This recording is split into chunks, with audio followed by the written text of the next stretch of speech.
This is my face scan for NBA Live 18, and honestly speaking, I'm really impressed with the quality of the face scan.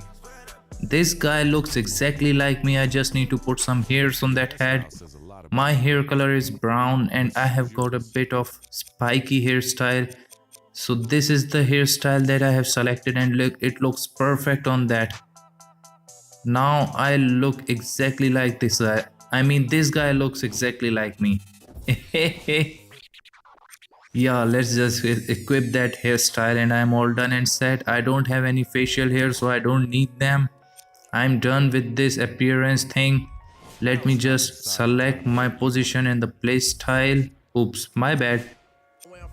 Let me just select my position and play style. For the guard, you can be a point shooter, slasher, backcourt defender, playmaker. Now I want to be a wing player. I want to be like LeBron James. You can be a wing shooter, wing scorer, or wing defender. I think I'll go with wing scorer. I don't want to be a, you know, master of any one technique. With wing scorer, I guess all my attributes will be pretty much balanced. So I'm going with the attributes of LeBron James. I guess he's 6'8", which is 203 centimeter. So here, if you increase your height or decrease your height, your attributes changes. Like I have increased my height and my speed and vertical are decreasing, but my strength is increasing. So I'm trying to just find out that balanced weight and height for my player. I'm going with 203 centimeter.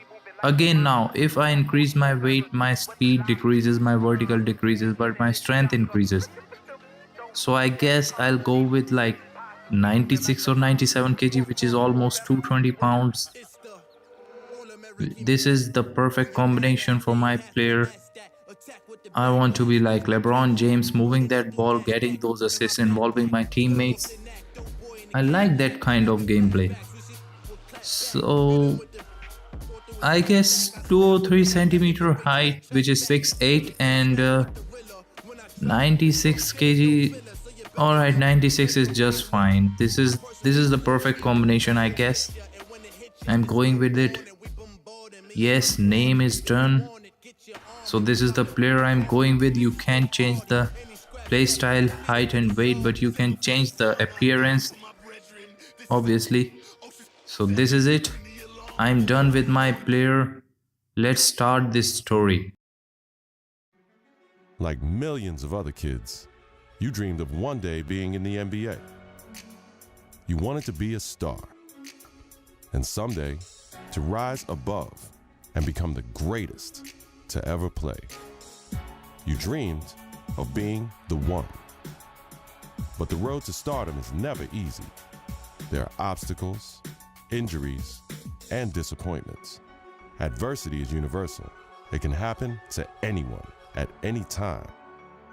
And one day, it happened to you.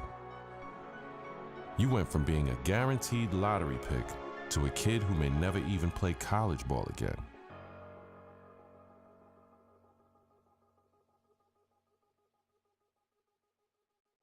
Now, look, it's always bad to hear about injuries, especially to college kids, of course. Yeah. But Stephen A. Smith, this one is particularly disheartening because we are 2 weeks into the season and one of the top NBA prospects in the country goes down potentially with a season-ending injury, a knee injury. That's a killer. I couldn't agree more. When I heard he was carried off the floor today, all you can do is find yourself hoping that he'll make it back. That's the bottom line. But my heart goes out to him because I didn't expect this. This is a devastating injury. It's never good to have something like this happen to you. The team doctor broke the news. Torn ACL, sprained MCL, and a torn meniscus. Surgery was scheduled, but your game will likely never be the same. At the 2016 NBA draft, your name is still mentioned. Not as a prospect, but as a cautionary tale.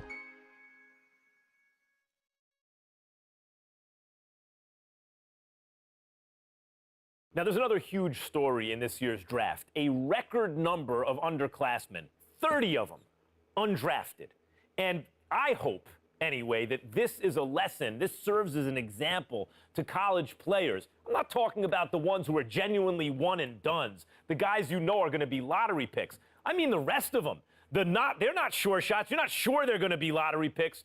Don't just use the college system for a year thinking you're going to bounce. It doesn't work like that. If you don't have the talent, it doesn't work. You got to be cultivated in the system. Please. There you go again with your blanket generalizations. You know how you are, oh, Max. The woe is me. Oh, my Lord. I can't take it. I just can't take it. It's a case-by-case basis. You can't just blanketly decide this should not be one and dones or this should be one and dones. You got to go on a case-by-case basis. Some dudes deserve to be one and dones. Some people don't. It's on a case-by-case basis. And that is my point. Thank you for making it for me. Every kid thinks they're the exception to the rule. And members of the media like, Stephen A. Smith, are encouraging these kids to come out early. Look, Max, bottom line is this. You got to take this into consideration. You had two dudes. They were called the Hype Brothers. Now, you had Nick Howard. This kid had a lot of promise. What does he do? He goes to college. Very uneventful first year, no doubt. The second year, he was pretty good. Here's the problem. The NBA, it's not about pretty good. You need to be great on the collegiate level, on the prep level, in summer leagues and what have you, in order for you to get the stature that you deserve. That's the bottom line.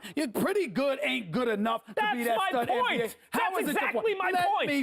Let me finish. There's another example. I did say the Hype Brothers. I wasn't talking about one individual. I was talking about two. What happens? One and done in a different way. 1 year, one ACL injury later, and look where he's at now. His future is clearly uncertain. So you got to take advantage of that opportunity because you never know when an injury is going to cost you everything. Stephen A., listen to yourself. Let's listen to yourself for a second. You give one argument for why a kid should come out early, a one-and-done situation. I can give you 30 arguments this morning alone why they should stay in school. And now you have to wonder what a kid like Nick Howard, who has given up his college eligibility, does next. What does he do next? First of all, don't sweat the technique. The argument, or one argument, as long as it's strong enough, that's all that matters. That's number one. Number two, the Hype Brothers was something special. What they really need to do. I'm going to tell you what they need to do, Max. They need to get back to playing together. My sources are telling me the ACL injury has been completely healed. So go on a pro-am circuit. Go in summer leagues. Do what you got to do to get back on the court together to remind everybody of what you once were. Because once you pull that off, the sky's the limit.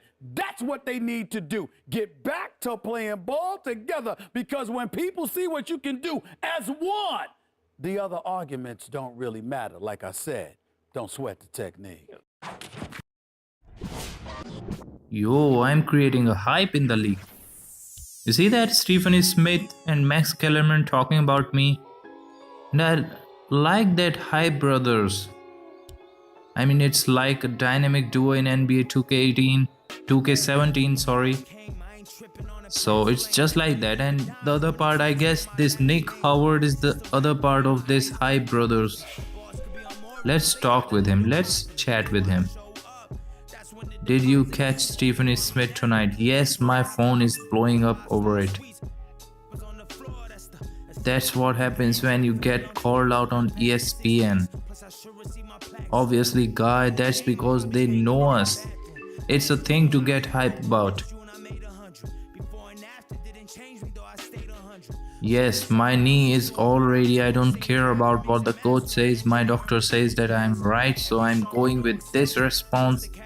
So if you select this response, you'll get hype reward and 3000 reward points as well. I like that. If you select this response, you'll get only a crate that you can open. Now I'll go with the first one because I'll get 500 hype and 3000 reward points. The crate that they are mentioning in the second option, I can open that with the reward points. So there is no point of going with the second response. I want that hype. I want those reward points. So that's it, guys, for this video. I'll be bringing the gameplay soon. Just stay tuned and peace.